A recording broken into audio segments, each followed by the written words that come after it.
turime dar vieną palapinę, kur žmonės turintys gerus baldus, ar vaikiškus dviratukus, ar didelius žaislus gali ateiti ir čia palikti. Ir šitoje vietoje vienas gali palikti, o kitas gali pasiimti. Tai tokias mažas mainų turgus, kur kiekvienas arba baldą gerą gali atvežti, arba bent elektroninius daiktus. Tai šioje vietoje tikrai jis gauna antrą gyvybę. Kaip matome, mes turime labai daug šiukšlių įvairių dydžių, pradėjus nuo plastmasės, stiklo, popieriaus, senų lovų, elektro šiukšlių. Bet klausimas, kur jie važiuoja toliau?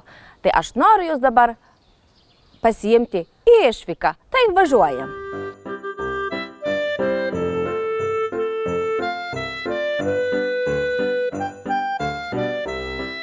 Balandžio 10 dieną mes buvome išvažiavę į Suvalkų tvarkymo atliekų centrą.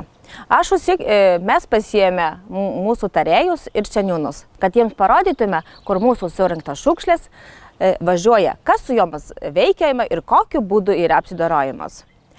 Nors buvo vėjuota diena, mes pamatėme labai daug įdomių dalykų ir buvom nustebę, kad mes namuose turėdami vieną maišelį, o sąvartyne tai yra visas kalnas. Atliekų tvarkymo centras, kuris moderniuose pastatuose susidaroja su atliekom ir jis yra pajėgus išrinkti kiekvieną rūšies šiukšlę atskirai.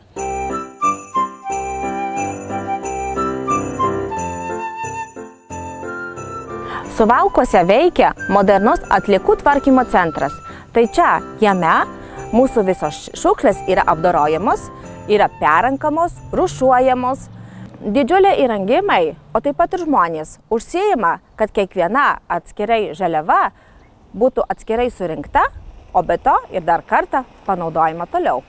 Geriausiai perdirbama žaliava yra stiklas, nes jis galima labai daug kartų perdirbti. Plastmasiniai buteliai taip pat, jie gali būti perdirbami 10 kartų. Ir jie tada tampa vėl naujų butelių, naujais žaislais, o taip pat įvairius indeliai. Visa, ką mes nusiperkame parduotuvę, kas yra plastmasė, jie tampa vėl naujais daiktais. Kas yra labai svarbu, kad mes vis dar į bendras nerūšiuotas šiukšles metame įvairių dalykų. Kaip mus pamokė centro vadovas, kad jeigu mes kartais ir suabejojam, ar mesti į bendras šiukšles, ar į rūšiuotas, geriau mesti į rūšiuotas, nes ten jie turi labai gerą rūšiavimo centrą ir yra pajėgus iš to maišo išrūšiuoti. Ir jis pabrėžė, kad jeigu plastmasinis butelis patenka į bendrą nerūšiuotų šiukšlių maišą, jis tada tampa ir purvinas, ir jau nelabai tokias švarus, o tenai, žinokit, žmonės rūšiuoja tai rankom. Nėra jokių robotų ar išmanių kažkokių mašinų.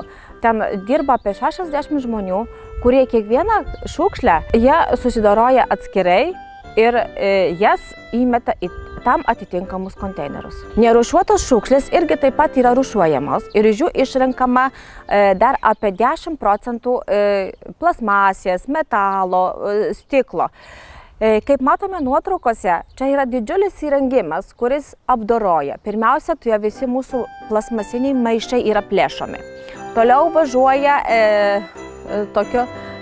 į kalną liftu ir tenai yra smulkinami ir pagal atitinkamą frakciją yra įmetami į atiduotą vietą.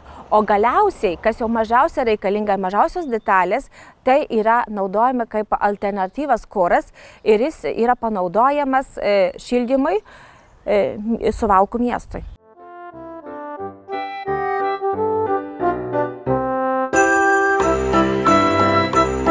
Mes mokom ne tik tai didelius seniūnus ir tarėjus, kaip elgtis su šiukšlėmis, bet taip pat norime pamokyti ir mažuosius vaikus.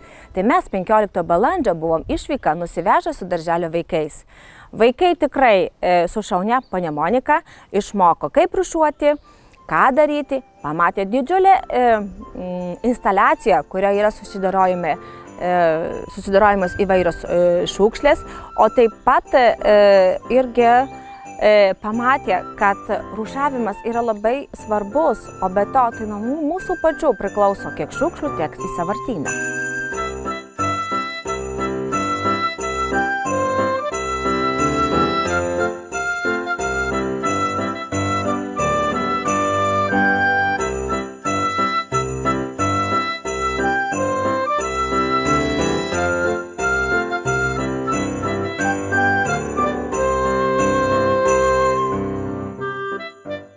Suvalkų atliekų tvarkymo centras yra vienas iš pažangesnių su naujom instaliacijom.